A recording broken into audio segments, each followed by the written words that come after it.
পাহাড়ের মতো বিজেপিকে একেবারেই বিমুখ করেনি সমতল। ২ নম্বর মাছমারা নির্বাচনী কেন্দ্রে বিজেপি প্রার্থী মঞ্জু রানী সরকারের জয় এমনটাই প্রমাণ করল। এই কেন্দ্রে বিজেপি প্রার্থী মঞ্জু রানী সরকার ৪,৭১৯ ভোটের ব্যবধানে জয়যুক্ত হয়েছেন। নির্বাচিত বিজেপি প্রার্থী জানান, কর্মীদের পরিশ্রম এবং দলের প্রতি জনগণের আস্থাই তাঁর এই জয়ের মূল ভিত্তি। এডিসি নির্বাচনে একের পর এক কেন্দ্র থেকে যখন মোথার বিপুল জয়ের খবর আসছিল, তখন নির্বাচনে বিজেপির হয়ে প্রথম খাতা খুলেছেন ২ নম্বর মাছমারা নির্বাচনী কেন্দ্রের বিজেপি প্রার্থী মঞ্জু রানী সরকার।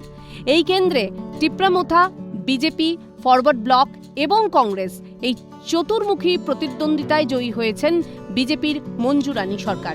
তিনি পেয়েছেন ১৩,৭০০ ভোট। তার নিকটতম প্রতিদ্বন্দ্বী প্রার্থী টিপ্রামোথার স্বপন কুমার চাকমা পেয়েছেন ৮,৯৮১টি ভোট। এই কেন্দ্রে বিজেপি প্রার্থী মঞ্জু রানী সরকার ৪,৭১৯ ভোটের ব্যবধানে মোথা প্রার্থীকে পরাজিত করেছেন। এদিন নির্বাচিত বিজেপি প্রার্থী মঞ্জু রানী সরকার জানান, তাঁর এই জয় প্রধানমন্ত্রী নরেন্দ্র মোদীর জয়, মুখ্যমন্ত্রী অধ্যাপক ডক্টর মানিক সাহার জয়, মন্ত্রী শান্তনা চাকমা এবং বিধায়ক ভগবান চন্দ্র দাসের কঠোর পরিশ্রমের জয়। নমস্কার, ২ নং মাছমারা এডিসি আসনে আমি জয় হয়েছি।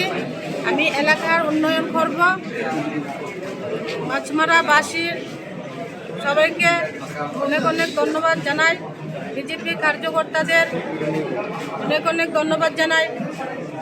প্রধানমন্ত্রীর জয়, মানিক সাহার জয়, শান্তনা চাকমার জয়, ভগবানদার জয়।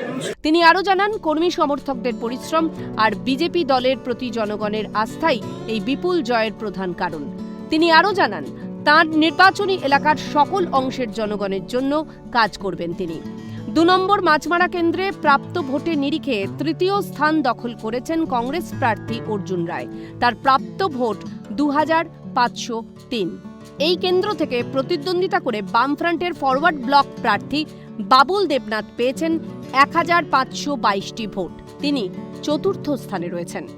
ত্রিপুরা থেকে দেবাশিস বোসের রিপোর্ট, সিএন ত্রিপুরা।